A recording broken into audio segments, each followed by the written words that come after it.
네오는 우리 어머니의 반도 못 돼. 며느리, 지은의 말은 내가 정성껏 준비한 후식을 올리던 순간 공기를 찢듯 흘러나왔다.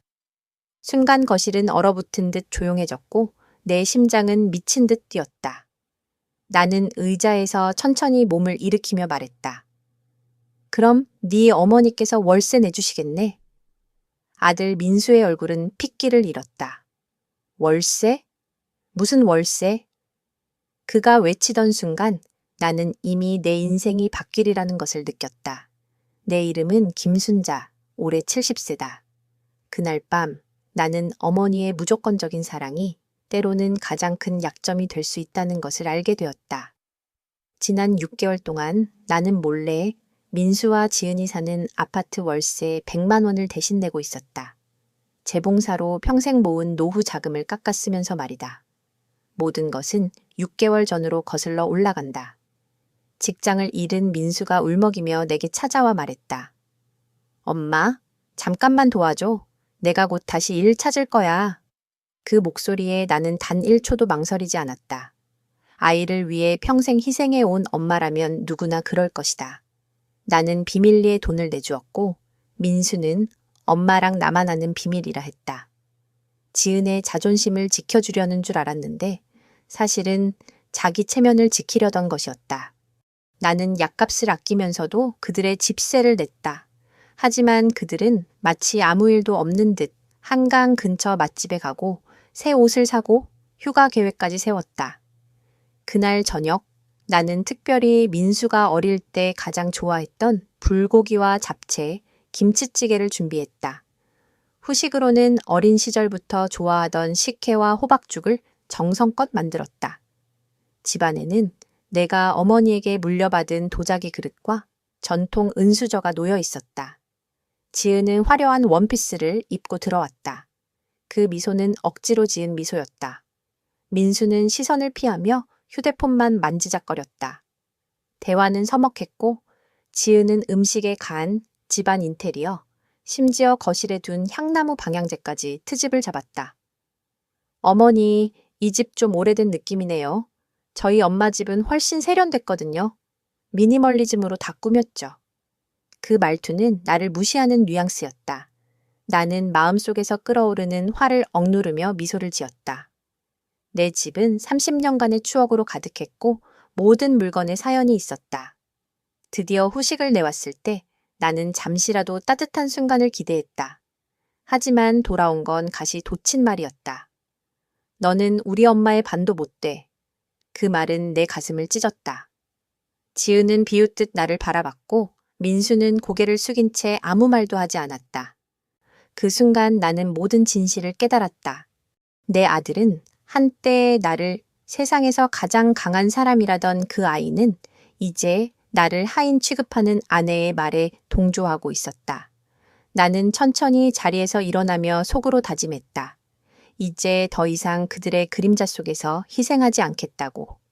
내 어머니가 그렇게 훌륭하다면 이제 그분이 성공한 여인으로서 책임을 지실 차례겠지. 내 말에 민수는 어리둥절한 표정을 지었지만 지은은 마치 승리를 확신한 듯 비웃음을 지으며 앉아 있었다. 맞아요, 어머니. 드디어 본인의 위치를 아시는군요.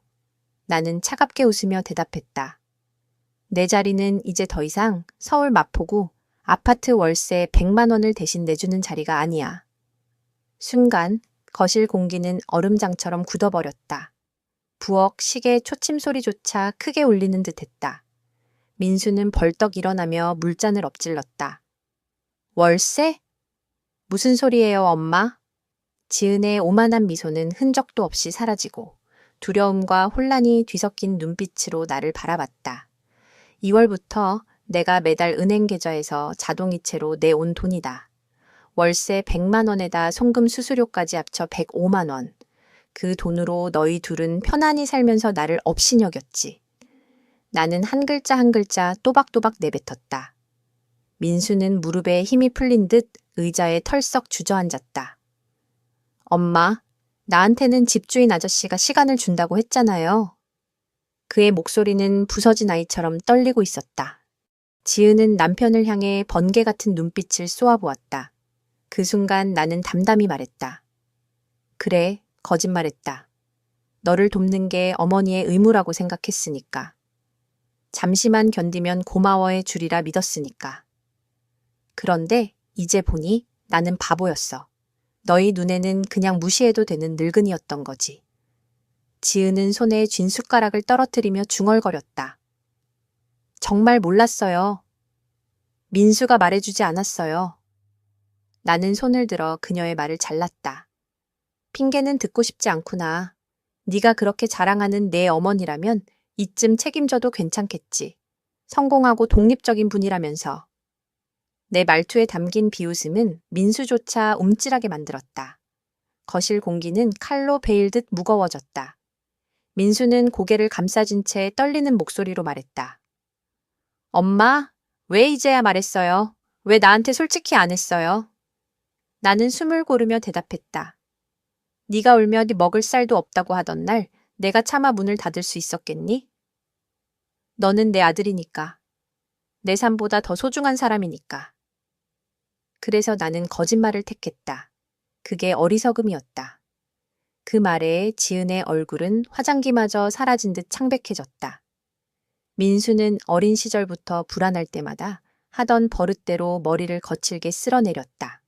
나는 눈물을 삼키며 이어갔다. 지난 6개월 동안 나는 달걀과 김치찌개로만 끼니를 때웠다. 오래된 낡은 구두 하나로 겨울을 버텼다. 지난주에는 내 아버지의 결혼 반지를 팔았다. 내 삶에서 가장 소중한 기억을 돈으로 바꿔 너희 둘의 지분과 밥값을 채워주었지. 그게 나를 향한 보답이니? 멸시와 조롱이었니? 내 눈가에 맺힌 눈물은 슬픔이 아니라 분노였다.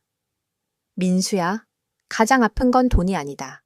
가장 아픈 건 네가 내 눈을 똑바로 보면서도 날 하찮게 여긴 그 눈빛이다. 네 아내가 내 집, 내 음식, 내 삶을 비웃을 때 넌 그저 옆에서 고개 숙이고 있었지. 민수가 다가오려 하자 나는 한 발 물러섰다. 설명할 것도 없다. 방금 다 들었으니까. 내 목소리는 칼날처럼 차갑게 갈라졌다. 내 어머니가 그렇게 훌륭하다면 이제 그분이 책임을 지실 차례겠지. 내 말에 지은은 떨리는 목소리로 겨우 입을 열었다. 어머니, 제가 한 말은 순간 화가 나서 다른 이유로 나는 비웃듯 끊었다. 그래, 네가 화난 건 사실이지. 하지만 그건 내 집에서 밥 얻어먹으면서 집세까지 내가 대신 내주는 사람을 얕잡아봐야 했기 때문 아니냐? 공기는 칼로 베일듯 무거웠다. 민수는 좁은 거실을 마치 갇힌 짐승처럼 서성였고 지은은 손에 쥔 냅킨을 구겨 떨고 있었다. 나는 이상하게도 차분해졌다. 가장 슬픈 게 뭔지 아니? 난 진짜로 우리가 가족이라고 믿었다. 민수 아버지와 결혼할 때 나는 언젠가 손주들이 이 집을 뛰어다니고 명절마다 웃음소리가 가득할 거라 꿈꿨다. 오랜 세월 아이가 생기지 않아 눈물 흘리다가 네가 태어났을 때 신께서 내게 가장 큰 선물을 주셨다고 생각했지. 민수는 멈춰서서 눈물이 가득한 눈으로 나를 바라봤다. 엄마, 저 엄마 사랑해요. 정말이에요. 나는 고개를 저었다. 사랑은 말이 아니라 행동이야. 존중이고 보호다. 네 아내가 날 모욕하는데도 침묵했지. 내 집에서 나를 낮춰도 그냥 두었지. 게다가 생활비를 내가 대고 있다는 사실을 숨기고 거짓말까지 했어. 그건 사랑이 아니라 편리함일 뿐이다. 갑자기 지은이 벌떡 일어나며 의자를 쓰러뜨렸다. 그만하세요. 이런 설교 더는 못 듣겠어요. 민수, 우리 가요. 목소리에는 다시 오만함이 섞였지만 눈빛은 공포로 흔들리고 있었다. 그때 민수가 단호히 말했다. 아니, 안 가. 오늘은 끝까지 이야기해야 해. 엄마, 제발 앉으세요. 우리 어른답게 정리해야 합니다. 하지만 나는 이미 결정을 내린 상태였다. 더는 할 말 없다, 민수야. 다 드러났잖니? 네 아내는 내게 마음속으로 무슨 생각을 하는지 다 보여줬고 넌 그걸 묵인했어. 내일부터는 월세 내주지 않는다. 네 장모님이 그렇게 대단하시다며? 그럼 충분히 도와주실 거야. 엄마, 안 돼요. 민수는 울부짖었다. 그의 눈 속에 처음으로 진짜 두려움이 비쳤다. 우리 돈 없어요. 2주 전에 회사에서 잘렸어요. 저녁이 끝나고 말하려 했어요. 그 말은 폭탄처럼 거실을 뒤흔들었다. 뭐라고? 2주 전에 해고됐다고? 그런데 아무 말도 안 하고 네 아내가 날 모욕하는 걸 그냥 두었다고? 내 목소리는 분노로 갈라졌다. 지은은 민수를 향해 눈을 부릅떴다. 뭐라고? 해고됐다고. 그런데 나한테는 한마디도 안 했어? 나한테 계속 괜찮다고 했잖아. 그녀는 얼굴을 2손으로 가리고 오열하기 시작했다. 어제도 50만 원짜리 구두 샀다고. 생일이라고 피부관리실 예약까지 했던데. 우리가 빈털털이라니. 민수, 날 바보로 만든 거야. 그 장면은 마치 막장 드라마 한 장면 같았다. 나는 이상하게도 쾌감과 고통이 뒤섞인 감정을 느꼈다. 민수는 고개를 감싸준 채 흐느꼈다. 엄마, 가장 비참한 건 이렇게 모든 게 드러난 지금도 제일 먼저 떠오르는 건 엄마가 또 날 도와줄까 하는 생각이에요. 전 엄마의 무조건적인 사랑에 기댔어요. 하지만 이제 알겠어요. 제가 문제예요. 진짜로 문제가 있어요. 그 순간 나는 오랫동안 잊고 있던 모성애의 연민이 살짝 스쳤다. 하지만 배신의 상처를 지울 수는 없었다. 나는 단호히 말했다. 민수야, 네가 문제가 있다는 걸 인정하는 건 시작일 뿐이다. 하지만 나는 더 이상 네 안전망이 되어주지 않을 거다. 내 건강, 내 삶을 희생하면서 거짓 위에 쌓인 삶을 지켜줄 수는 없어. 지은은 소매로 눈물을 닦으며 자리에서 벌떡 일어났다. 그 화려했던 여인의 가면은 완전히 벗겨지고 초라하고 두려움에 찬 여인만 남아 있었다. 말도 안 돼요, 내 어머니. 친엄마가 어떻게 아들을 버려요? 우리 엄마는 절대 그러지 않았을 거예요.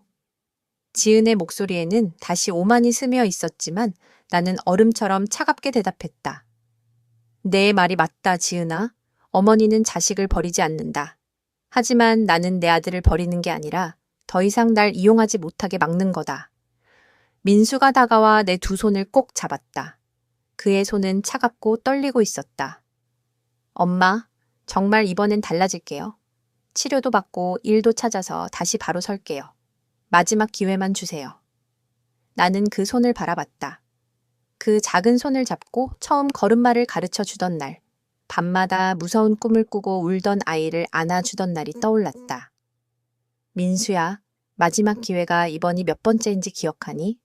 똑같은 약속, 똑같은 눈물, 나도 이젠 세어보지 못할 만큼 많다. 그는 대답하지 못했다. 우리는 둘 다 답을 알고 있었기 때문이다. 나는 손을 빼내며 말했다. 너희 계약이 다음 달에 끝나지? 앞으로 30일 안에 스스로 방법을 찾아라. 그 뒤로는 내가 집세를 내주지 않는다. 지은은 벌떡 일어나 문 쪽으로 향했다. 가자, 민수. 더는 이런 수모 안 당해. 가족이 뭔지도 모르는 분 밑에서 앉아 있을 수 없어. 하지만 민수는 움직이지 않았다. 지은아, 넌 먼저 가. 난 여기 남아 엄마와 얘기해야 해. 그 목소리에는 오랜만에 단호함이 담겨 있었다. 순간 나는 한때 그가 될 수도 있었던 남자의 모습을 잠시 본 듯했다. 지은은 믿을 수 없다는 듯 눈을 부릅떴다. 뭐라고? 나를 버려? 내가 이 결혼을 위해 얼마나 희생에 쟀는데? 넌 지금 날 내쫓는 거야? 그녀는 거의 히스테릭하게 소리쳤고 손을 휘두르며 마치 눈에 보이지 않는 오케스트라를 지휘하는 듯했다. 지은아, 제발. 오늘 밤은 너무 많은 일이 있었어. 정리해야 해. 민수가 설득하려 했지만 지은은 귀를 막듯 소리쳤다. 아니, 내가 여기서 빠질 수 없어. 네가 엄마 앞에서 개처럼 무릎 꿇는다면 나도 같이 지켜볼 거야. 게다가 월세를 끊으시면 우리가 어디 가서 살아? 길거리에서 자라는 거야? 나는 그 모습을 바라보며 섬뜩한 매혹과 공포가 동시에 스쳤다. 한밤 사이 이 부부가 쌓아온 완벽한 가면은 무너져 내렸고 오랫동안 쌓아온 거짓말들이 드러나고 있었다. 이제 그만해, 지은아. 내 목소리는 낮고 단호했다. 네가 나를 어떻게 생각하는지 충분히 알겠고 내가 너희 둘을 어떻게 보는지도 말했어. 더 이상 할 얘기는 없다. 그러자 지은은 얼굴이 벌겋게 달아오르며 소리쳤다. 있어요. 당신 때문에 우리 인생이 무너진다고. 가족은 서로 용서하고 도와야 하는 거잖아요. 나는 천천히 되묻듯 말했다. 가족? 네가 말하는 그 가족이란 게 나를 무시하고 거짓말로 속이고 내 노후 자금을 바닥나게 만들면서도 모른 척하는 거니? 민수는 의자에 무겁게 주저앉아 머리를 감싸쥐었다. 엄마, 우리가 큰 잘못을 했어요. 엄마 마음을 돌이킬 수 없을 만큼 상처 줬다는 거 알아요. 하지만 지금 등을 돌리시면 우린 정말 갈 데가 없어요. 나는 숨을 고르며 대답했다. 그건 이제 내 문제가 아니다. 나는 70년 동안 다른 사람만 돌봤다. 부모님, 네 아버지, 그리고 너. 그런데 누가 날 돌본 적이 있었니? 언제 마지막으로 누군가 내 안부를 걱정해 준 적 있니? 깊은 침묵이 흘렀다. 민수는 천천히 얼굴을 들고 어린 시절 잘못했을 때처럼 죄책감에 젖은 눈빛으로 말했다. 없었어요. 엄마를 돌봐야겠다는 생각 한 번도 못했어요. 항상 엄마는 괜찮을 거라고, 늘 강할 거라고만 생각했어요. 지은은 지루하다는 듯 손을 내저었다. 이제 그만하세요. 엄마 역할이 뭔지 모르세요? 자식을 돕는 게 엄마의 의무예요. 언제까지 엄마였으면서 이제 와서 그만두겠다는 게 말이 돼요? 그 말은 마지막 한계를 건드렸다.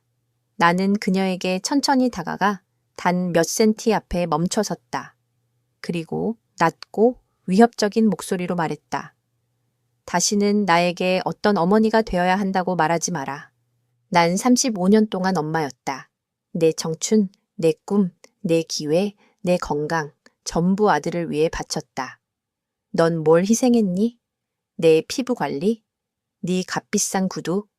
내 목소리는 흔들리지 않았다. 엄마란 결코 돈만 뽑아내는 기계가 아니다. 모욕과 무시에 눈 감아주는 존재도 아니다. 엄마란 자식을 존중과 책임을 아는 사람으로 키우는 거다. 그리고 그 점에서 나는 실패했다. 민수가 의자를 밀치며 벌떡 일어섰다. 아니에요, 엄마. 엄마는 최고의 어머니예요. 잘못한 건 저예요. 제가 엄마를 망쳤어요. 나는 고개를 끄덕였다. 그래, 네가 실패했다. 하지만 나도 잘못이 있다. 네가 이렇게 되도록 방치한 건 나니까. 눈물이 내 뺨을 타고 흘렀지만 목소리는 흔들리지 않았다. 거실은 마치 숨조차 막히는 듯한 침묵에 잠겼다. 나는 쓴웃음을 지으며 말했다. 지은아, 네가 언제 나를 가족으로 대했니? 언제 나를 존중하거나 배려한 적이 있니? 네가 민수를 만난 날부터 나를 그저 귀찮은 존재, 참고 견뎌야 하는 장애물로만 여겨왔잖아. 그건 사실이 아니에요. 지은이 항의했지만 목소리는 확신이 없었다. 사실이 아니라고? 그럼 기억하니? 지난 추석에 네가 나에게 구식 제사 방식은 이해 못한다며 혼자만 지내는 게 낫겠다고 했던 말. 내 결혼기념일에 내가 음식을 준비해 주겠다고 했을 때 좀 더 세련된 게 좋다며 거절했던 일.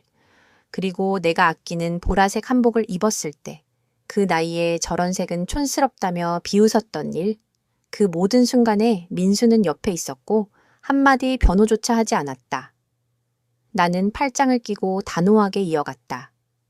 넌 애초에 이 가족의 일부가 되고 싶었던 적이 없었어. 민수만 차지하고 싶었을 뿐이지. 축하한다. 이제 원하는 대로 된 것 같으니. 민수가 울먹이며 다가왔다. 엄마, 제발 그러지 마세요. 엄마가 원하시면 알겠어요. 하지만 엄마가 이렇게 하면 평생 후회하실 거예요. 결국 외롭게 이 집에 혼자 남으실 거라고요. 아무도 찾지 않는 낡은 집에서 옛 기억만 붙잡고 계실 거예요. 그 말은 내 가장 큰 두려움을 전곡으로 찔렀다. 손주들의 웃음소리 없는 집, 명절 전화 한 통조차 없는 집, 생일을 기억해주는 이도 없는 삶. 순간 외로움이 내 마음을 덮쳐왔다. 하지만 곧 기적처럼 평온함이 찾아왔다. 알겠니, 지은아? 나는 천천히, 그러나 확신에 차서 말했다. 난 외롭더라도 모욕받으며 사는 것보다는 평화롭게 사는 걸 택하겠다. 거짓과 무시에 쌓인 새 기억보다는 정직한 노동과 사랑으로 채운 지난 세월의 추억이 훨씬 값지다.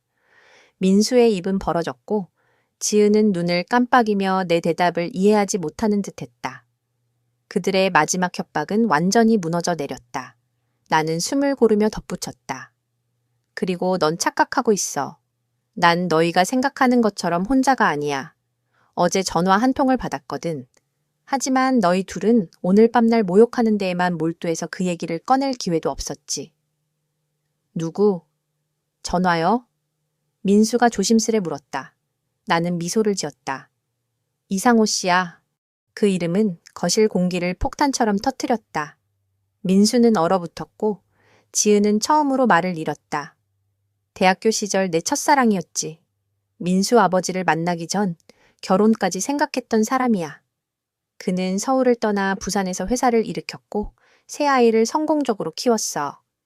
부인은 몇 년 전 세상을 떠나셨고 최근에 옛 친구들을 찾다가 나를 SNS에서 발견했다고 하더구나. 지난 2주 동안 매일 통화하면서 지난날의 꿈과 지금의 삶을 이야기했어. 지은은 간신히 목소리를 짜냈다. 뭐라고요? 매일 통화를 했다고요? 그래. 그는 나에게 늘 묻더라. 순자 씨, 젊을 때 꿈꾸던 것들 다 이뤘어요? 당신은 특별한 삶을 살 자격이 있는 분이잖아요. 그 말에 눈물이 나더라. 기쁨의 눈물이었지. 내 남편은 언제 내 꿈을 물어본 적이 있니? 네가 내 행복을 궁금해 한 적 있니? 민수가 다가오려 하자 나는 손을 들어 막았다. 상호 씨가 내게 보여준 사진이 있어. 집 정원에 핀 주황색과 노란색 꽃들, 거실 창문에서 보이는 부산 앞바다 풍경. 그리고 매주 금요일이면 친구들을 불러 직접 요리해서 함께 식사한다더구나.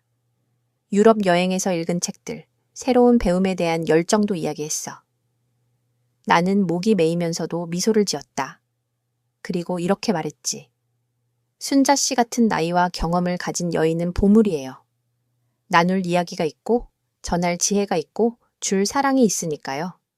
어떤 남자든 당신과 함께라면 행운일 겁니다. 그 말을 떠올리자 모르는 상처가 치유되는 듯했다. 전화를 끊고 부엌에 앉아 1시간이나 울었지만 그 눈물은 슬픔이 아닌 해방의 눈물이었다. 난 더 이상 단순히 어머니, 제공자, 무료 가사 도우미가 아니야. 난 나만의 가치를 가진 여인이야. 민수는 창백해진 얼굴로 중얼거렸다. 엄마, 제발. 오늘 밤 감정 때문에 성급히 결정하지 마세요. 그 사람 혹시 사기꾼일 수도 있어요. 나는 분노에 차 외쳤다. 그만해. 내 인생을 통제하려 들지 마. 35년 동안 나는 너만 생각하며 살았다. 내 미래, 네 행복, 네 안전만 이제 처음으로 나 자신을 위해 선택할 거다. 거실은 깊은 침묵에 잠겼고 민수는 어린아이처럼 의자에 주저앉아 울었다. 지은은 얼굴이 굳은 채 공포와 증오가 섞인 눈으로 날 바라보았다. 알아? 상호 씨가 뭐라고 했는지? 나는 담담히 이어갔다. 그가 아직도 내 20살 시절 사진을 갖고 있대. 내가 직접 만든 흰 저고리와 붉은 치마에 한복을 입고 찍은 사진 말이야. 부인이 돌아가신 뒤 그 사진을 보면서 늘 궁금했대. 순자는 행복했을까? 꿈을 이뤘을까? 라고. 민수가 눈물을 훔치며 물었다. 그때 뭐라고 하셨어요, 엄마? 솔직하게 말했지. 행복했던 순간도 있었다고. 네가 어릴 때, 네 아버지가 살아계실 때 함께 웃었던 날들. 하지만 동시에 내 자신을 너무 많이 희생해서 더 이상 순자라는 여인을 기억하지 못하게 되었다고. 지은은 벌떡 일어나며 소리쳤다. 말도 안 돼요. 그 나이에 연애라니 사람들이 뭐라고 하겠어요? 나는 그녀를 똑바로 바라보며 평온하게 말했다. 이제 사람들의 시선 따위는 신경 쓰지 않는다. 가족이라고 불리던 너희조차 날 하찮게 여기는데 낯선 이들의 평가가 무슨 의미가 있겠니? 민수는 떨리는 목소리로 말했다. 엄마, 정말 가고 싶다면 우리가 도와드릴게요. 하지만 복수심으로 그러지 마세요. 삶을 망치지 말아요. 삶을 망친다고? 민수야, 이건 복수가 아니라 생존이야. 수십 년 만에 누군가가 날 존중해주고 있는 그대로 사랑해주겠다고 했어. 그 기회를 내가 왜 외면해야 하니? 나는 창가로 다가가 오랫동안 살던 서울 마포의 골목길을 바라보았다. 이곳에서 아들을 키웠고 많은 꿈을 묻어두었다. 내일 상호 씨에게 전화를 걸 거야. 초대를 받아들이고 표를 사고 여행 가방을 꾸릴 거다. 아직도 행복할 수 있는지 확인하러 갈 거야. 식당이든 편의점이든 공사장이든 뭐든 할 거예요. 이제는 뭐든지 하겠습니다. 민수의 눈빛에서 나는 오랜만에 본 진짜 겸손함을 읽을 수 있었다. 그리고 요즘 상담도 다니고 있어요. 동네 복지관에서 무료 상담을 받을 수 있더라고요. 그의 목소리는 여전히 떨렸지만 전보다 진지했다. 잘했다, 민수야. 그건 큰 걸음이다. 나는 진심으로 그렇게 말했다. 민수는 말을 이어갔다. 상담사 선생님이 제게 알려주셨어요. 저는 늘 누군가에게 매달려 살았다고. 엄마뿐 아니라 제 곁에 있었던 모든 사람에게 감정적으로도 경제적으로도 기생하면서 살아왔대요. 그는 커피잔을 만지작거리며 잠시 숨을 골랐다. 엄마가 늘 구해줬기 때문에 전 책임을 배울 기회조차 없었어요. 물론 잘못은 제 거예요. 그런데 그 패턴 속에서 벗어나려 하지도 않았죠. 나는 고개를 끄덕였다. 지은과의 관계에서는 뭐 배웠니? 민수는 잠시 망설이다 대답했다. 사랑이 아니라 의존이었어요. 그녀가 까다롭고 비난할 때마다 전 더 편했거든요. 어른이 되지 않고도 계속 아이처럼 살 수 있었으니까. 그는 내 눈을 똑바로 바라보았다. 엄마, 용서는 바라지 않아요. 하지만 이제야 처음으로 분명히 보여요. 이른이 된 여인이 평생을 희생에 책는데 아들은 그 가치를 몰랐다는 걸. 엄마는 행복할 자격이 있고 존중받을 자격이 있고 이제는 자기 꿈을 좇을 자격이 있어요. 나는 그의 말에 가슴이 움직였지만 여전히 조심스러웠다. 민수야, 말은 쉽다. 진짜 변화는 시간이 필요하고 행동으로 증명해야 한다. 알아요. 그래서 전 이번엔 엄마께 돈을 부탁하려는 게 아니에요. 엄마 여행을 막으려는 것도 아니에요. 오히려 행동으로 보여드리려고요. 무슨 뜻이니? 민수는 부엌을 서성이다가 조심스럽게 말했다. 청소업체에 취직했어요. 밤에 일하고 월급은 적지만 제 힘으로 살 수 있는 방 하나는 구했어요. 그리고 온라인 회계 자격증 강의도 시작했습니다. 나는 놀라움을 감추지 못했다. 언제 결심한 거야? 그날 저녁 이후에요. 집에 갔더니 지은이 저를 미친 듯이 몰아붙였죠. 그때 깨달았어요. 35이 되도록 내 인생에 책임을 져본 적이 없다는 걸. 그는 내 손을 잡으며 말했다. 엄마, 꼭 가세요.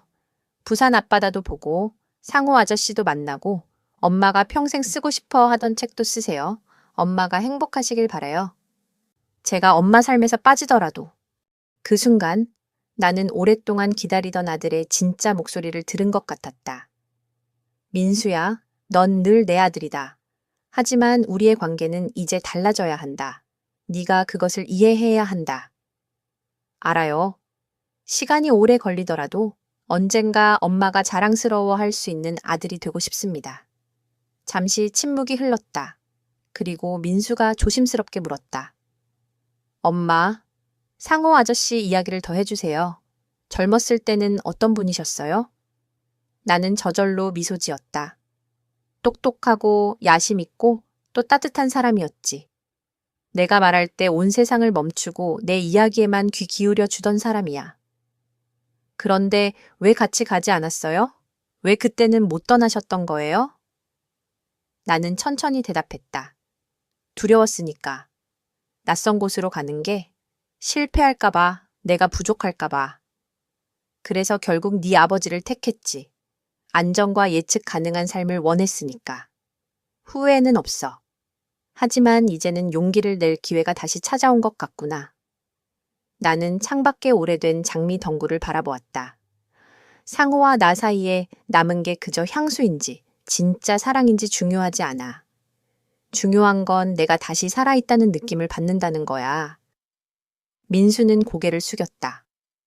엄마를 특별하게 느끼게 해드린 적이 없었네요. 늘 당연한 존재로만 생각했어요.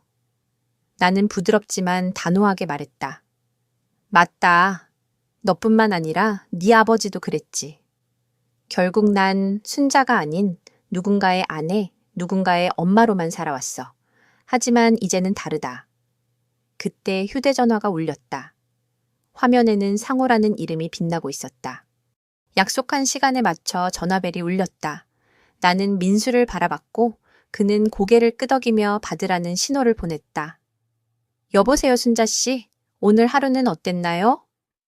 상호의 목소리가 들려왔고 순간 가슴이 따뜻해졌다. 나는 미소 지으며 대답했다.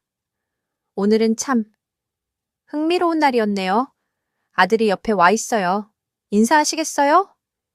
민수는 잠시 멈칫했지만 이내 천천히 고개를 끄덕였다. 나는 스피커폰을 켰다. 상호 씨, 제 아들 민수예요. 안녕하세요, 민수 씨. 네, 안녕하세요. 상황이 복잡하긴 하지만 이제는 조금씩 이해하고 있어요. 어머니도 행복할 권리가 있다는 걸요. 성숙한 대답이군요. 상호의 목소리에는 따뜻한 칭찬이 담겨 있었다. 저도 세 자식이 있는데 부모도 자신의 삶과 바람이 있다는 걸 아이들이 깨닫기까지는 참 오래 걸렸습니다. 민수는 놀란 듯 나를 바라봤다. 상호가 이렇게 솔직하면서도 이해심 깊을 거라고는 예상 못한 눈치였다. 상호 씨, 실례지만 제 어머니와 어떤 관계를 원하시나요? 민수의 질문에 상호는 부드럽게 웃었다. 공정한 질문이군요. 저는 40년 전 제가 사랑했던 그 소녀가 어떤 여인으로 살아왔는지 알고 싶습니다. 그녀의 이야기를 듣고 좋은 곳들을 함께 보고 제 아이들을 소개하고 싶습니다. 그리고 혹시 서로 원한다면 더 깊은 인연으로 이어질 수도 있겠지요. 그렇지 않더라도 그저 아름다운 추억 하나가 될 겁니다. 민수는 긴장이 풀린 듯 한숨을 내쉬었다.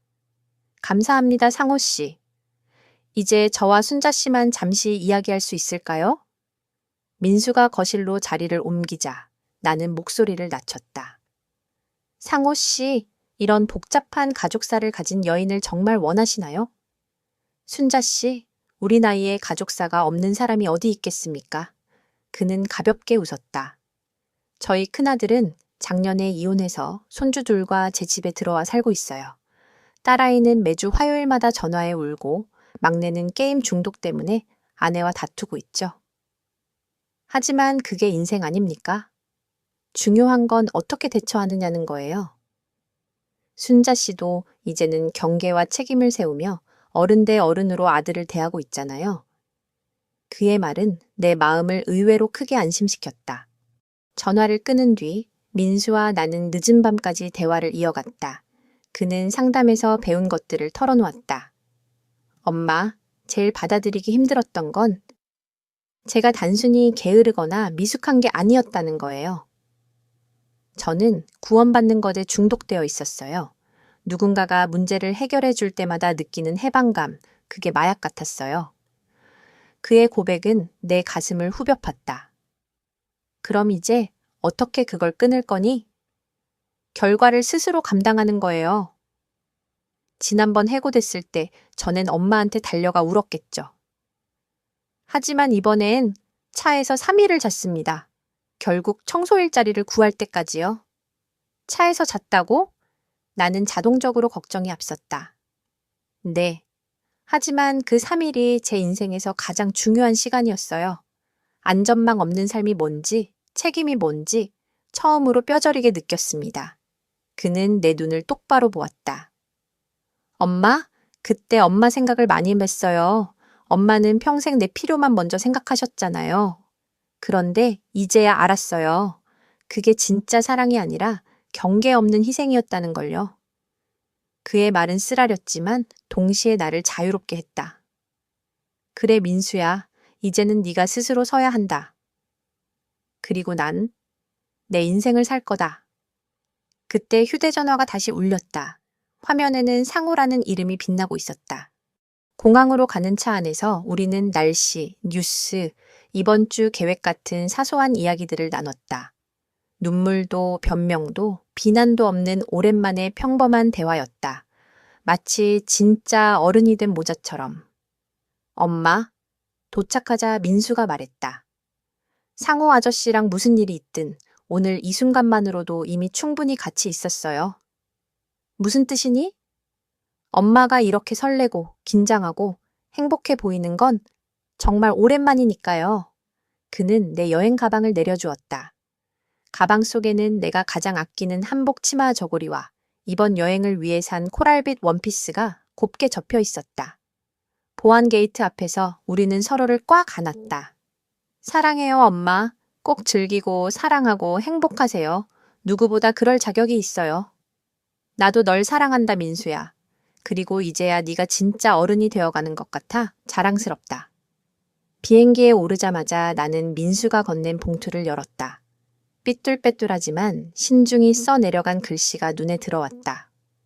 엄마, 학교 책값을 내기 위해 2벌씩 일하시던 날들, 내가 갖고 싶던 자전거를 사주려고 새 재봉틀을 팔았던 날, 내가 더 많이 먹으라고 일부러 안 드셨던 밥상, 아플 때 밤새 곁을 지켜주셨던 밤들. 난 그 모든 사랑을 당연한 줄 알았어요. 엄마, 이제 알았어요. 엄마가 해주신 건 단순한 희생이 아니라 진짜 용기였다는 걸요. 나를 끝없이 책임지는 게 아니라 이제 놓아주시는 게 진짜 사랑이라는 걸요. 이제 엄마의 차례예요. 날아오르세요. 문자 그대로 또 마음으로도. 사랑과 존경을 담아 민수 추신. 상호 아저씨는 세상에서 가장 특별한 여인을 만나게 된 행운아예요. 눈물이 볼을 타고 흘렀다. 하지만 이번엔 기쁨의 눈물이었다. 창밖으로 펼쳐진 구름 사이로 내 앞날도 마치 무한히 펼쳐지는 듯 느껴졌다.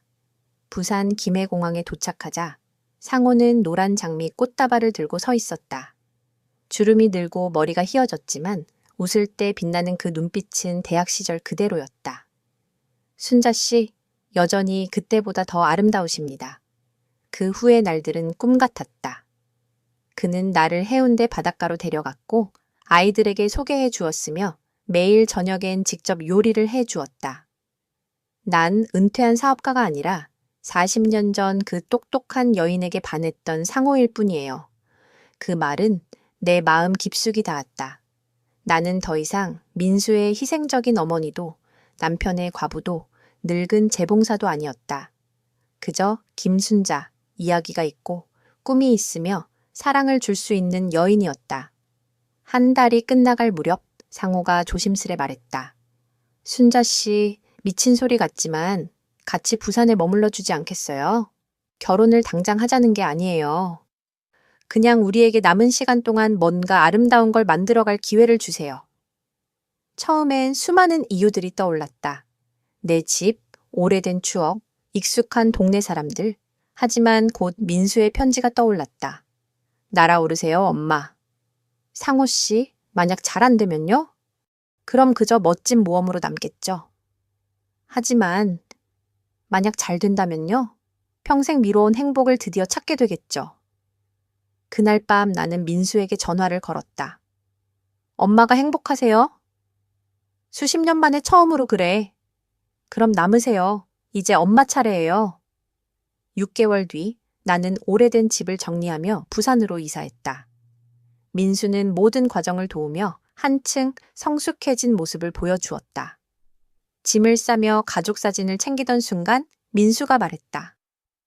아이러니하죠. 엄마를 떠나보내야 비로소 엄마를 진짜로 되찾은 기분이에요.